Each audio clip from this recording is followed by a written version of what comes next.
Xəstəmiz 3 ay öncə bizə müraciət eləmişdir. Avtoqəza nəticəsində travma almışdır. Həmin vaxt xəstəmizdə sağ aşağı ətrafın hər iki baldır sümüklərinin çox parçalı yerdəyişən sınıqları vardı və xəstəmizə biz tam qapalı üsulla intermedulyar bloklayıcı ştiflə metal osteosintez cərrahi əməliyyatı icra etdik. Hal-hazırda 3 ay sonra xəstəmiz kontrola gəlibdir və hərəkətlərin kontrolunu edək. Sağ diz oynağının bükülməsi tamdır.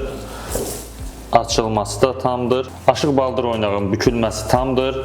Açılması da tamdır. Cərrahi əməliyyatı icbari tibbi sığortanın xətti ilə Yalvar Təbət klinikasında icra etmişik. Bir dəfə fizioterapiya olunub 10 gün, 10 seans, bir kurs, daha bir kurs fizioterapiya edəcək və hal-hazırda ayağındakı cüzi ağrılar falan ki var, onlar da geçmiş olacaq və daha düz yeriyəcək. Qapalı sınıqlar üçün qapalı üsulla metal osteosintezin böyük bir əhəmiyyəti vardır.